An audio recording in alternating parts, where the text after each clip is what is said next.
All right, thank you for inviting me. I'm thrilled to be here, and I'm gonna hopefully not mess this up when I go to share my screen. So can you all see it? Okay, great. All right, let me go to slideshow. All right, so I would like to invite anyone to ask me a question or share some experience that you have specific to this, because I'm still learning a lot about this particular topic. There's a lot to learn. So yeah, if this is an opportunity for a conversation, I welcome that. All right, so my name is Dr. Elizabeth Hamilton, and I did start Better Nature Solutions, which is a nonprofit, and you can go to this website to find out more about it, or follow us on Instagram. We're in the early stages, but we're moving. We're making things. I think we're going to make things happen. Hopefully soon. Hopefully soon. All right. So today I'm going to be talking about ecosystem services of old trees and their equitable distribution in the landscape. So I'll go over a quick review of what an urban forest ecosystem is in terms of the services and benefits it provides, the unique role of old or / veteran trees, sometimes called heritage or champion trees, the cost and benefits of preserving these old trees. I'm not going to go into the mathematics of it, but more just theoretical.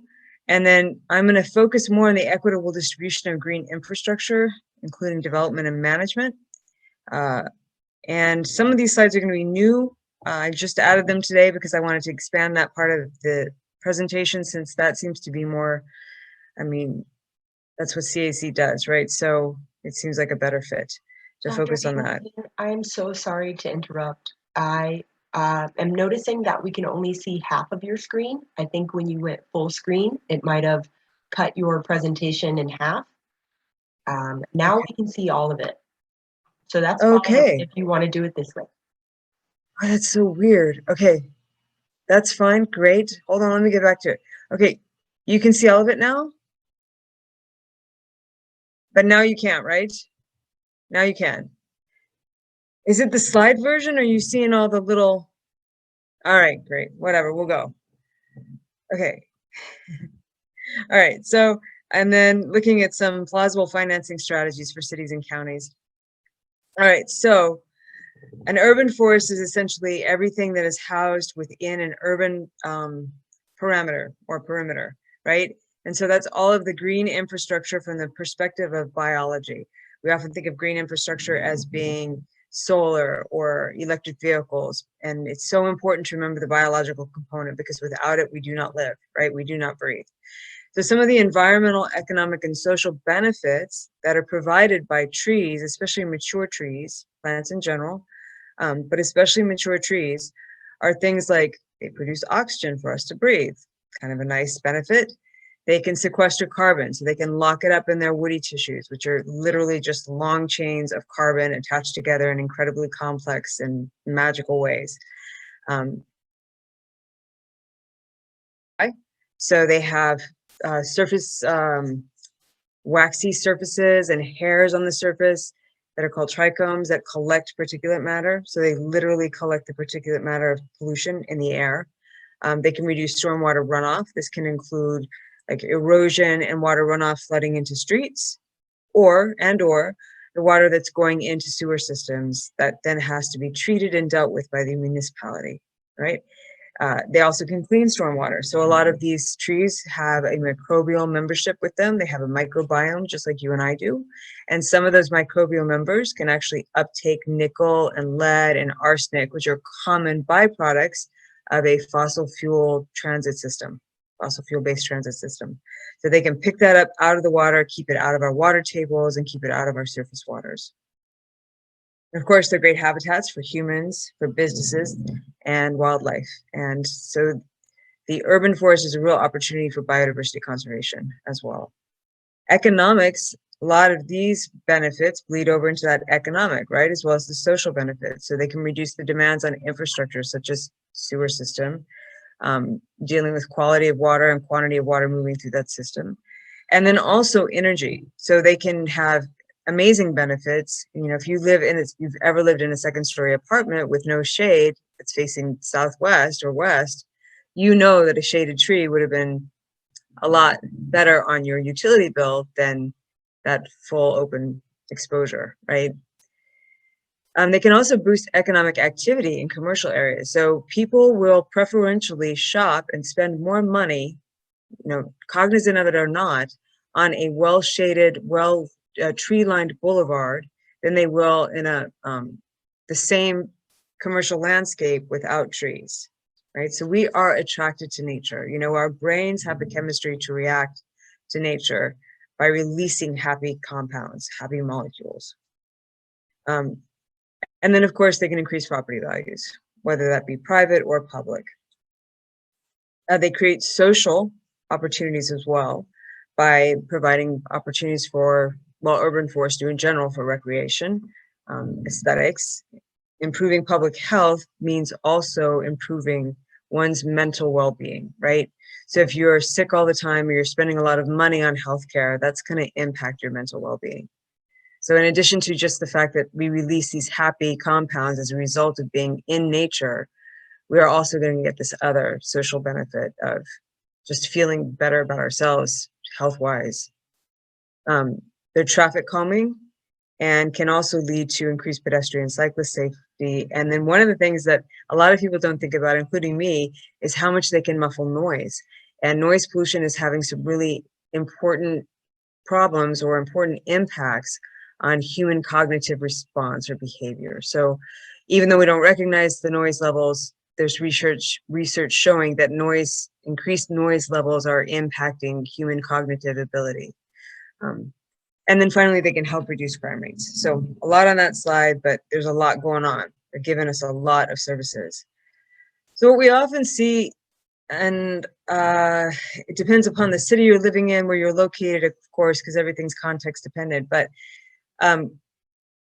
there will be a lack of preservation, sadly, of old trees and an emphasis on the planting of new trees.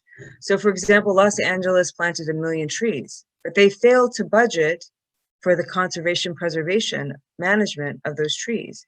And so I think they lost somewhere upwards of 43% of the trees. That's a huge loss economically, and it's also a psychological loss because the taxpayer is going to look at that and think, trees are like frivolous anyway, so why did we waste that money? I'm not voting for that kind of adventure again. Do not sign me up. So we have to think about how to care for the trees and preserve them, because the benefits that we're going to get from a huge, mature green tree like this is far different from the benefits we're going to get from a tree that's dying like this, or a young sapling. And there's a lot of development going on around Knoxville, which is emphasizing, planting new trees. And I'm not against planting new trees at all. I love the new plantings that I'm seeing. They're simply not going to be able to provide the services we just talked about, or I just listed, not for another 20, 30, 50 years, depending upon the tree species we're talking about. So it really matters. So where do we find our old trees and their preservation? We typically find them in older neighborhoods, obviously, because this new paradigm of clear cut, then put the development in, the houses, whatever, that is relatively new. So I live in an older neighborhood in East Knox, luckily, and I am surrounded by old trees because they put the house in among the old trees. They didn't just clear cut. Historical sites that have land will also often have their historic, the trees preserved as well. They usually have the funding, in some cases, not all, to preserve those trees. Cemeteries will often have older trees. Public parks, if they've been cared for, or if they're, afforded that kind of preservation. And then greenways should have them. You might notice that a lot of the greenways around us, it's hard to see if they even have older trees because there's so much invasive species penetration of those areas. So, wow. So there's that. So why are they not being preserved? I think one of the reasons is because we think of trees as a luxury, right? That's reason one. Another reason is because people are terrified of having a tree fall on their house or their property. Sadly, the more trees we remove, the increased tree fall we're going to experience because they physically block the wind for each other. And if you have higher tree densities, you can have connection of root systems that will lead to actual stabilization. So another reason we might not have the tree preservation I'd like to see personally is because it's simply not in the line item budgets of a lot of municipalities to preserve trees. So, for example, I was in Baltimore for a hot minute, and they had an arborist there with a staff of 4 for the city of Baltimore, and he didn't even have a biology background. So how is he going to be able to fight for a line item budget when he's understaffed and under-resourced? And yeah, so I don't know if there's opportunities for dialogue, but if they're not, maybe at the end, you guys can tell me what you think some of the barriers are to tree preservation that I might not have presented here.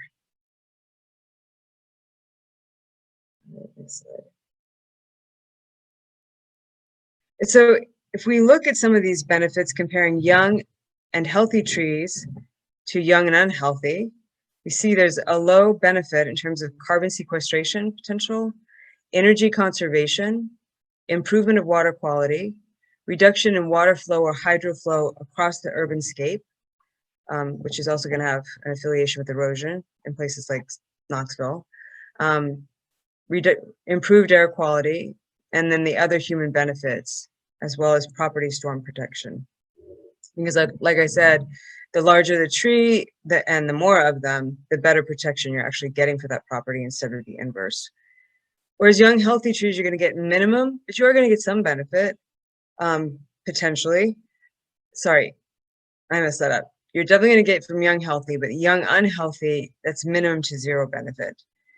Mature and healthy, this comes from research done by a guy who's been working on urban forests for probably longer than anybody else.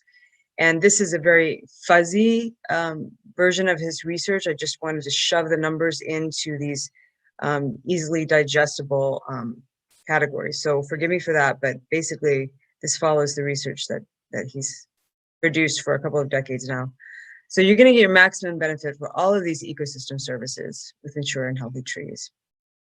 And then, of course, if they're unhealthy, we're flipped back to that young, unhealthy state or the young and healthy state in terms of services provided. All right, so then I wanted to dive into Knoxville, and this is where some of this data is new, and I just started searching for this today.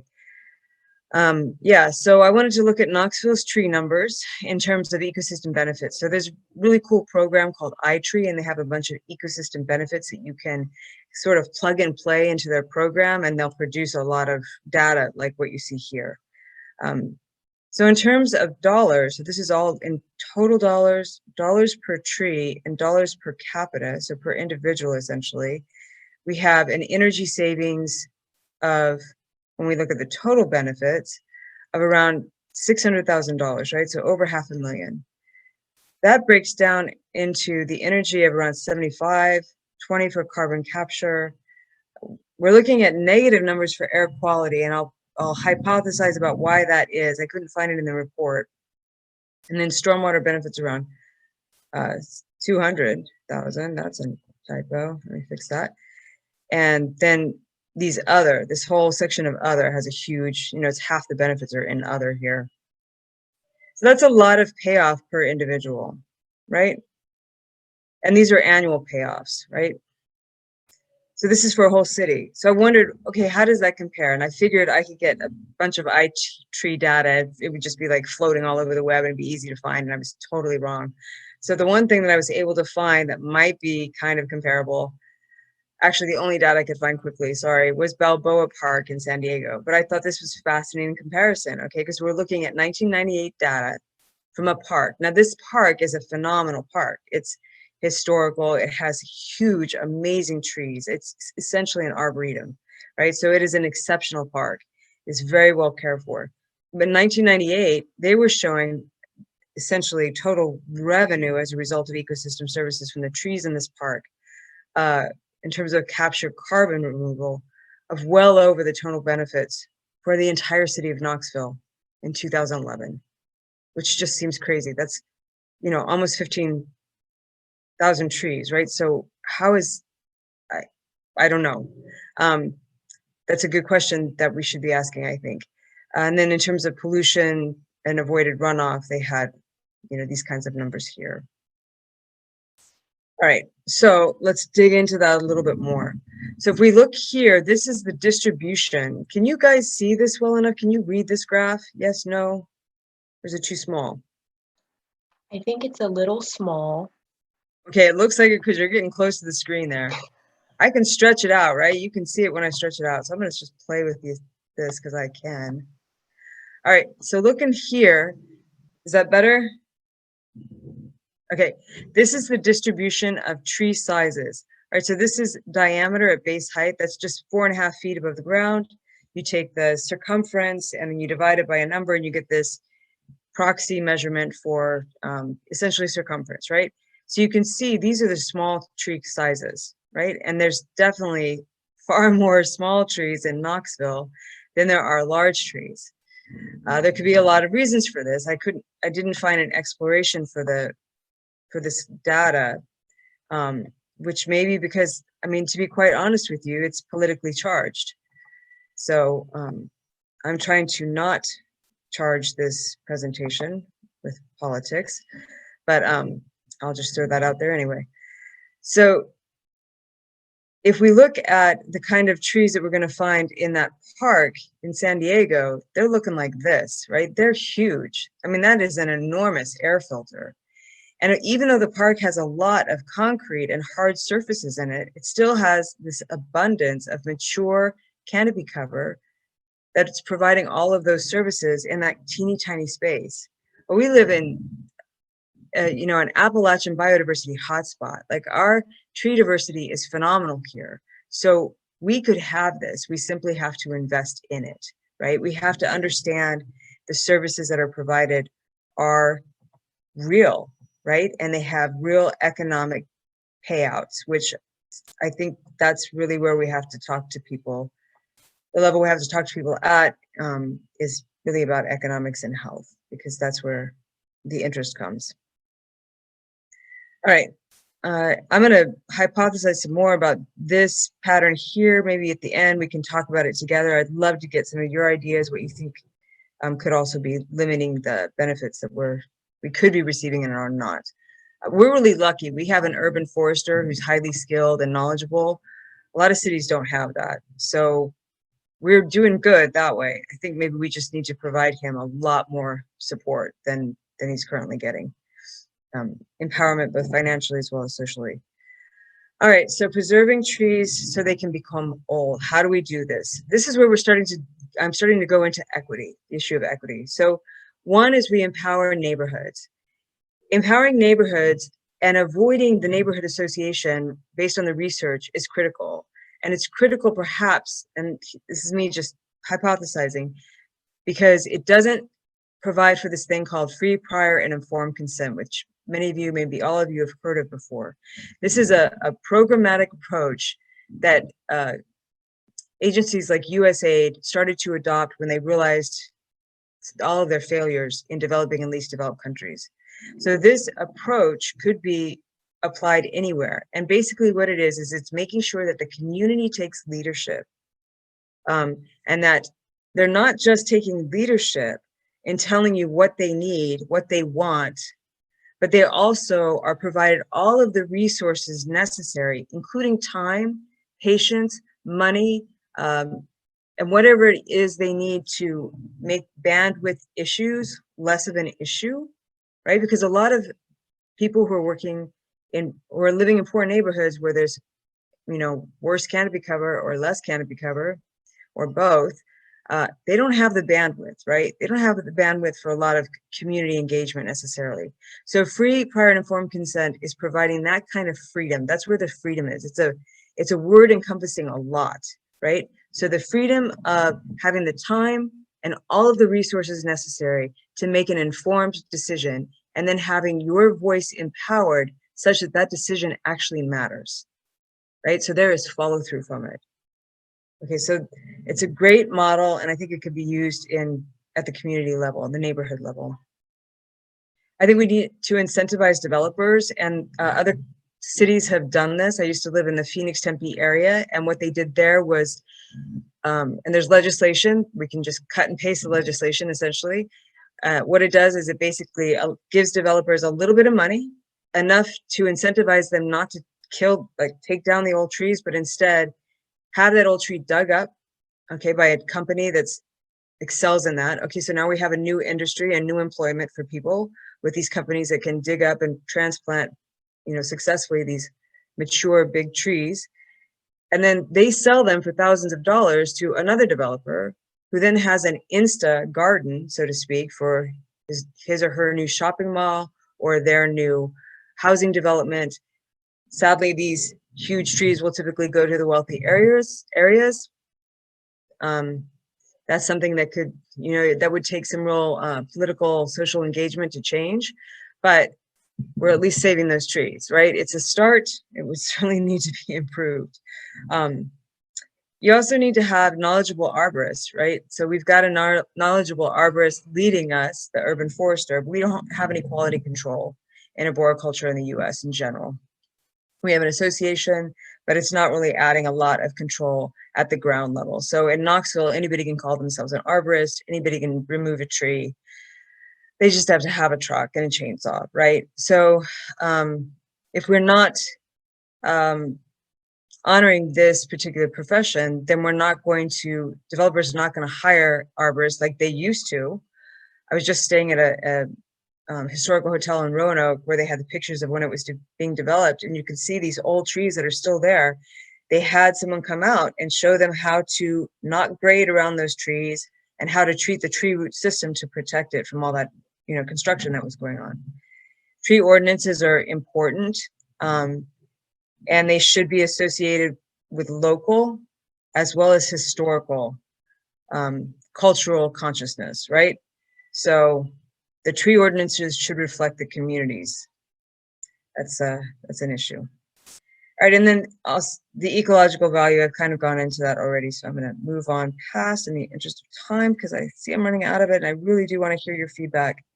So in terms of the equitable distribution of green space, typically what maps on, the lack of canopy cover maps onto poverty, okay? And that maps onto BIPOC communities. That's how it is in the US. Sadly, that's how it is in most of the world. We have the power to change that. We simply need to, I say it simply, it's totally not simple, right? It's super complicated because people are complicated and there's all sorts of little like bolts in the system. But yeah, we do have to revalue and re-honor. One of the things to think about, I think, at the city scale is that pollution, which impacts lungs and is definitely going to impact your response to something like a disease like COVID, as well as water pollution, that knows no boundaries. It doesn't care whether you're living in a wealthy neighborhood or a poor neighborhood, right? It is going to move throughout that city, and it's going to change the quality of life for that city and how much business that city is able to attract. So that's maybe one way that we can spin it to increase the number of people who are interested in making things better and more equitable.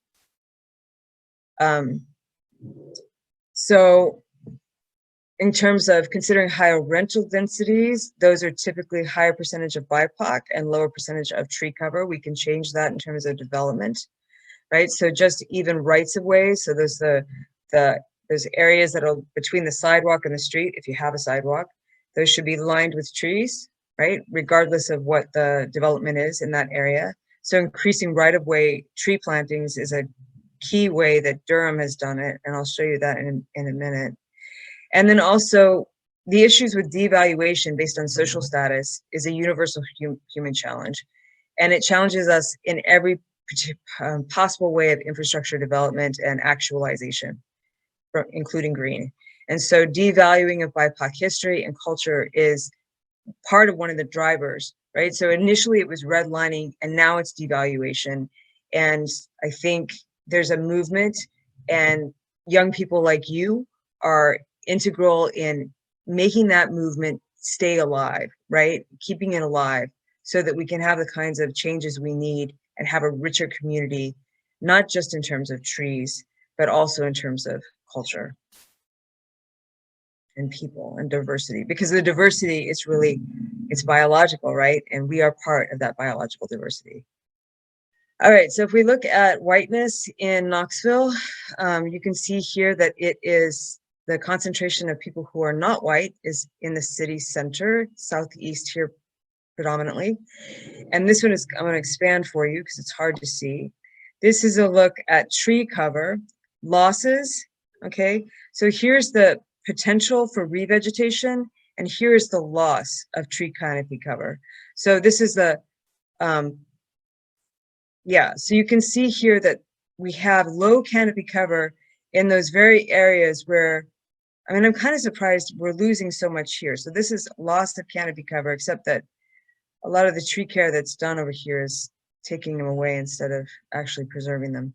So even in the wealthy areas, we have a massive loss of tree canopy cover happening in the last 10 years. But here you see that what the starting point is far greener in the wealthier areas than it is in the areas that have been historically and currently dominated by Black people. So we obviously have a lot to do here. It's, yeah.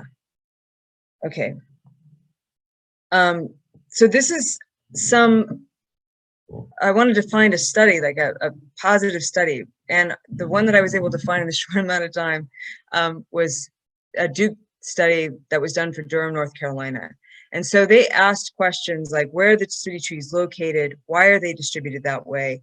How can the city prioritize plantings in parks and neighborhoods so that there's a more equitable distribution? So the whole point of the report was equitable distribution in terms of urban forest ecosystem benefits. And what they found is that basically the trees are located based on historical redlining. So you get a predominant number of mature and a healthier canopy cover in wealthier white neighborhoods. And that's a fact, that's a history or a relic or a footprint of redlining, right? So that's where they are and why they were distributed that way. And so some of the things that they suggested in terms of prioritizing plantings in parks and neighborhoods was changing ordinances. I hear this, or I read this and hear it over and over again. It's really about zoning and ordinances, such that you're going to get more resources, right? So that you have increased prioritization of planting in poor Black neighborhoods or BIPOC neighborhoods. And then also you get, they also emphasize, like the other paper that I read, community engagement, right? So if you do not have neighborhoods, community members involved and leading the way, then there's not continued support and buy-in. I think one of the issues they didn't address, right, because people need to feel empowered, and if they are empowered, not just feeling empowered, but if they are empowered to make the changes, and then those changes happen in their neighborhood, it builds community cohesion and it builds a relationship with that change that allows for continuation, right? It's you know, it makes sense, right? It's intuitive. If I build a relationship with someone, then I'm going to be far more interested in protecting them than I am a stranger, right? Hopefully I'm interested in protecting both people, but I'm going to put more resources and energy into the one that I built a relationship with. And the same is with our communities. And that community includes the tree canopy cover. So some thoughts I had to end with, and I am going to end here. A lot of tree companies increase their profit margins through tree removals instead of tree preservations. I'm seeing oak trees go down at heartbreakingly fast rates that could have been saved, or elm trees, or any number of trees, because trees are suffering from, you know, this crazy warm spring/winter we had up until January. That's going to cause a lot of losses in trees.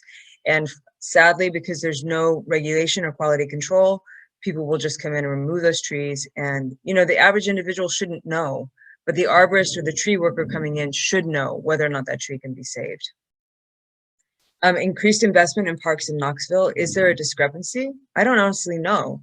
I assume there is because there is everywhere else, but these are things that should be answered.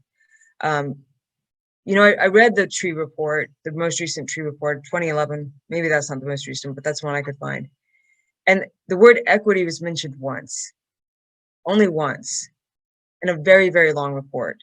So that's a problem, right? That needs to change. And we have to consider how poor communities with limited time and financial budgets can be engaged as stewards successfully. It should be given, that's where that free, prior, and informed consent comes in, so that everyone can engage successfully. And I'm going to stop talking now because I want to hear what you guys have to say.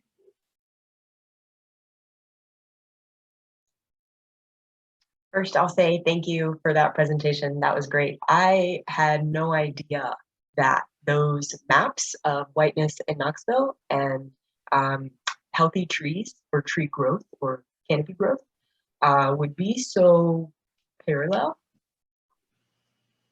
Yeah, I didn't either. I mean, I didn't either because I live in East Knox and I do live in an older neighborhood that's got a lot of tree cover. But you know, if you go to Magnolia or MLK, there's some beautiful new infrastructure, green infrastructure being put in. But why is it being put in? I think the ballpark.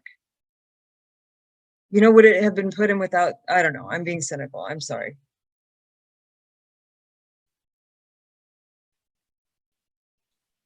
I think we have some folks in the chat that I'll read off while we have some time left. So Deb, actually, let me scroll up. Emma says, I think that South Knox tree loss could be due to the large college apartment complexes they put in. Yeah, you're right. Yeah, for sure. One of the things that they could do to offset that, and maybe they have done this, is include courtyards in the design. So that was a big thing back in the 40s and 50s. They would have these huge, I think they're beautiful apartment complexes in Los Angeles, like lots of apartments, but in the center of that complex was a courtyard. It's true in DC, a lot of the complexes in DC too, the older ones. So that was a real trend. If we could get back to that trend, I don't know if they have them. I don't know if that's a trend. Deb said, agreed, Emma. There's a total housing crisis right now that will absolutely lead to more tree loss. Sad that there's not as much restoration pre-existing buildings.